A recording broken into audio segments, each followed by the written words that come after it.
everyone, and welcome to my new video. Continuing Road Rash week, this is Road Rash 32-bit on the Sony PlayStation. Straight away you knew you were into the next generation when you put this game on. As you can see here, full motion video blaring away, a bit of Soundgarden going on in the background as well. You know, the next gen had arrived, and it had arrived, you know, was nothing subtle about it at all. It really did put its boot through the door of gaming convention, kicked everything that it found in its path, and there was no finer example really than Road Rash. It was loud, it was noisy, it was brash, you know, whole new graphics, whole new locations, licensed soundtrack, except when you're actually playing the game itself, rather bizarrely, but between the actual races there was a fully licensed soundtrack from like the grunge bands in that era, and yeah, it was a real culture shock to go from the Mega Drive to this one. In many respects, you know, I remember when I saw this, I actually saw this on a friend of mine on her PC.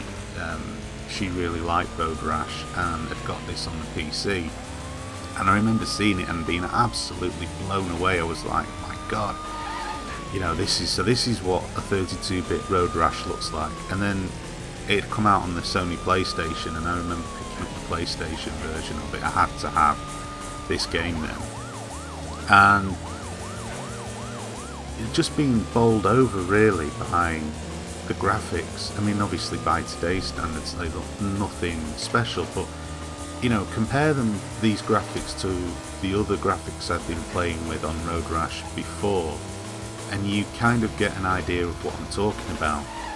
You know, suddenly there was huge amounts of detail, there was, you know, variations in the road would widen and narrow, you know, there were more obstacles, it was faster, it was smooth as hell. You know, there was this thumping soundtrack that was going on, and it was just incredible to see where the series had gone to. And I thought he played quite well too. It was kind of weird. It didn't have the same, the responsiveness wasn't quite the same as it was on the Mega Drive, and I think by and large this was down to just getting used to a slightly more involved handling system. The basic mechanics of the game were absolutely identical, to be perfectly honest with you. I mean, there was nothing massively new. It was the 32-bit Road Rash, hence its title, Road Rash 32-bit. Which is kind of a strange title when you think about that nowadays. I mean, really up until the 64-bit era, there was a huge emphasis that was placed on how many bits a game device had.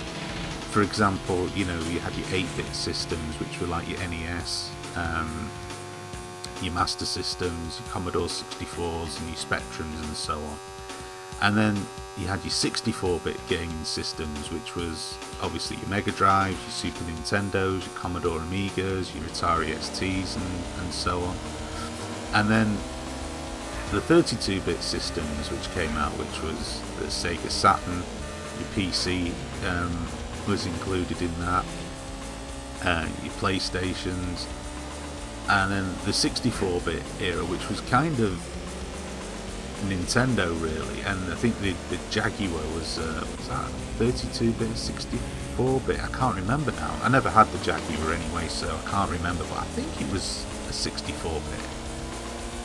I can't remember, but there was this obsession with it, and even like the N64 was called the 64 because it was a 64-bit system.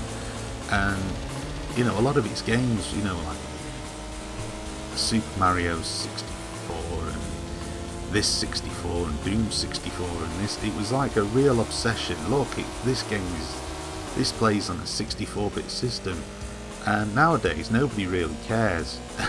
You know? no one's bothered by it, but it was quite an obsession back then, you know, as to how many bits the system had. Anyway, I'm digressing away from the game. I mean, visually, I love the visual style of it, that you can be within, you know, in a town 1 minute and then you can be out into the sort of rolling countryside. There was also different routes you could take as well. The road would fork in places, so, you know, some routes would be slightly quicker than others. You had the same stuff, you know, the race getting longer as you progress through the levels and being able to upgrade. Not upgrade, but buy new bikes and what have you. You know, the basic mechanics of the game hadn't changed, and you know, partly this was a bad thing because it made everything just seem cosmetic. There are instances in the game, for example, where if you hit something in the Mega Drive, unless you were absolutely crawling, you'd come flying off your bike. This seemed to be a lot more tolerant.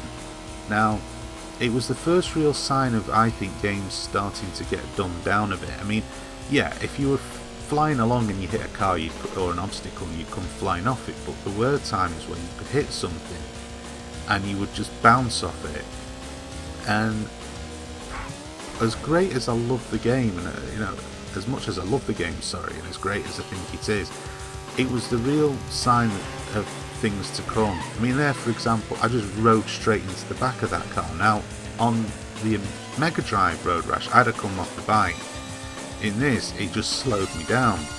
Now, it was something that at first I didn't really notice it, because like I say, you know, as usual with these things, just sort of blown away by the visuals and the sound. It's like it assaults your senses. And then, but when you're playing the game more, you start to notice these things in there that you think, well, hang on a minute, you know, this, on some respects, feels more difficult than the original Road Rash games, but in actuality, there's a higher degree of tolerance. And it sort of, to me, it lost a bit of its hardcore edge with this game. And when Road Rash 3 was the last game I played on the Mega Drive, and then I went to this, I was a bit, I love the game, but that's all I kept thinking, but I should have come off my bike there. This should have been a bit different here, I don't like that. And that was the first time I'd had that with a Road Rash game.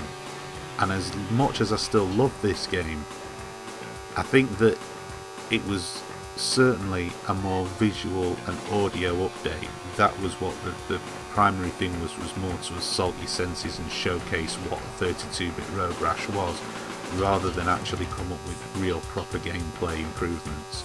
But anyway, that's Road Rash 32-bit on the PlayStation 1. Stay tuned for more videos to come.